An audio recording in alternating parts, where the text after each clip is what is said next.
Good morning. It's Holly back again. And I didn't think I would be doing a video quite this soon after the last one, but I really wanted to share with you something the Lord had done and a couple of the things that I'm doing just for recovery. So we got home, Jim and I arrived home about 2 weeks ago from Florida after being there for an extended period of time with my sister. And we came home and thankfully, dear friend Kathy and her daughter Evelyn and her husband Larry helped keep our seedlings alive. We grow a garden and we grow pretty much everything from seed, and we left at a very vulnerable time for our seedlings. Some were in the greenhouse, some were in the house under grow lights, and they would have all been dead if we didn't have somebody who knew what they were doing and was willing to come. And they came from about a half an hour away. I think pretty much every day we were in cold nights still and hot days, so the greenhouse had to be opened and closed, and some of it's automated, but not all of it. And seedlings had to come in and go out. And so anyway, we were very blessed to come home and have our garden, all of our babies still in good shape. And so we spent that first week or so opening the pool and planting the garden in the greenhouse. And then we came into this week that's just ending now. It's Saturday as I'm recording this. And I made plans on Tuesday with a very dear friend of mine I haven't seen in a long while actually. And we went and had foot detox and foot massage and had a delicious lunch together. For those of you that are local, we went to Life Studio at Partridge Creek, and then we went to Cooper's Hawk for lunch. And then Jim and I had a nice date night. We like to do a weekly date night. We hadn't done that in a while. And we went back to Cooper's Hawk, ironically, had a lovely dinner, and a friend of ours who we've known since she was a little girl was working. It was great to see her. She's now all grown up, married, and with a baby of her own, and that was very nice. Wednesday morning, I started out. I called another real good friend. She lost her husband about 2 years ago, a little over 2 years ago now, and the Lord is blessing her with looks like a budding relationship, and I had not heard the details. So I met with her and we had a beautiful walk. She lives in a beautiful area, and we took a beautiful walk, and I got to catch up and hear what's been going on in her world. When I came home Wednesday, I received a call from my cousin, and she needed to be taken to the ER. We are her people. She has, her parents have passed, and she has no siblings and no children. We're her people. So I took her to the ER. She is stable now and doing well, but she had a very serious pulmonary embolism. She was clotted from her ankle to her hip with a femoral clot, with a floating clot at the tip of it, and then a saddle pulmonary embolism. Very serious. They've taken some measures. They put in a mesh screen. She's now stable and hopefully will be coming home today. But life can shift. Life can really shift. So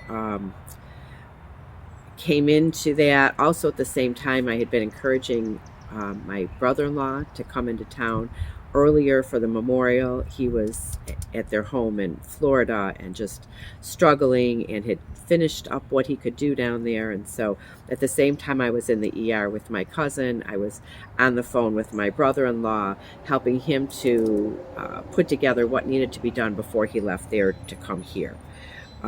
So it's been a week that's been quite a mix, and that can be how life can be. Thursday, back at the hospital again for this procedure that they had to do for my cousin, and I was tired. I don't have a lot of reserves. I don't have any reserves, but I know who does. And so Thursday morning, the Lord woke me up early, and I need sleep. Sleep is healing, but I need Jesus more. So he woke me up early Friday morning, and I just wanted to share with you what he blessed me with. Just because it blessed me, I hope it will bless you too. Jim and I were attending a Connect group at our church. It started last fall and then broke for Christmas and picked back up. We were not really able to join back in after the first of the year. We were coming and going a lot to Florida, but we're doing a book called Secrets of the Secret Place. And so I've continued forward with it. And I also have the workbook, which is wonderful, really, really good.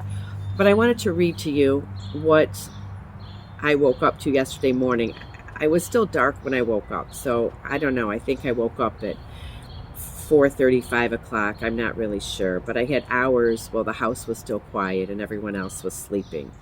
And this was what the Lord gifted to me. It's chapter 35, The Secret of Buying Gold.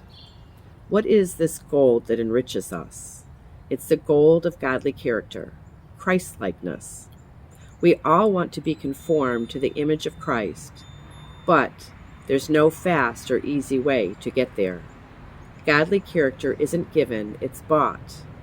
We buy it without money, but yet at a steep price, because gold is refined in the fire. To demystify this, let me describe how we buy gold refined in the fire. It starts with fire. By fire, Jesus meant the heat of pressure, affliction, distress, calamity, or persecution. Peter used the term fiery trials. These last days will see an intense escalation of fire. You won't have to wonder whether you're in the fire. When it hits your life, you'll know it. You'll lose your sense of control, your pain levels will go through the roof, and your desperation for God will intensify. And here's the but God part. Because your strength is limited, you'll be tempted to collapse and give up. But your spirit is alive to God, so you'll allow the fire to drive you into the face of Christ. Instead of giving up, you'll run even harder. In the fire, the secret place will be your sanity. The Word will sustain your heart, and the Spirit will soothe your troubled soul. I'm going to skip to the end, the last couple of paragraphs. Devotion to the Word in the secret place is the only way to survive fiery trials. And when you act on His Word, here's the secret. Not only will you survive, you'll overcome and buy eternal treasure. You're going to come through looking like Jesus. Nobody can steal from you gold bought in the fire. It's yours forever. Just your diligence to read this book is doing something within you. You're being filled with hope and energized with fresh purpose. You're receiving grace to overcome. Your weakened knees and limp hands are gaining strength, and your legs are being invigorated to chase harder after Him. You're getting it, going for the gold. You're running after Jesus in the secret place. That was so timely. God's timing is amazing. I was exhausted yesterday morning in every way conceivable. And that was the gifting. He woke me early, took me into the secret place, and blessed me with that. I just wanted to share that with you. I called this video Jesus, Water, and Walking.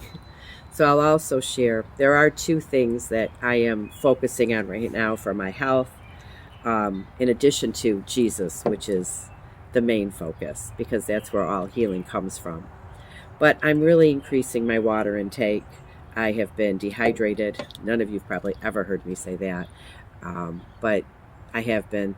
So focus, I'm getting my mineral water on in the morning, and then I'm making up water measured out so that I make sure that I get my water during the day.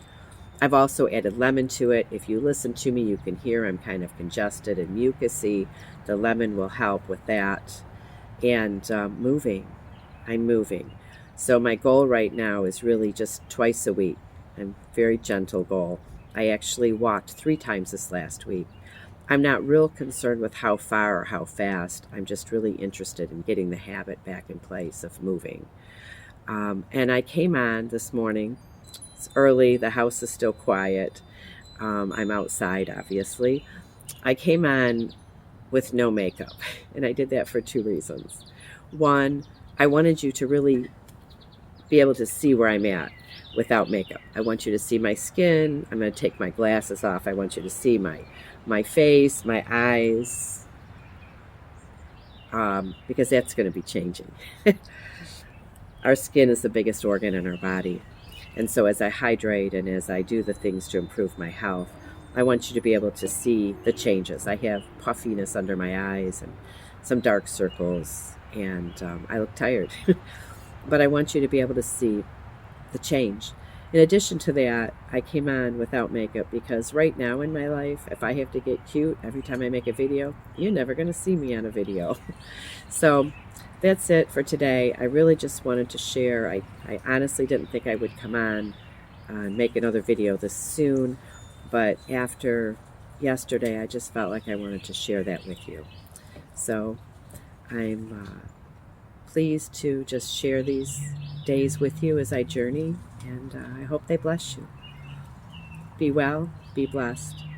I'll see you next time.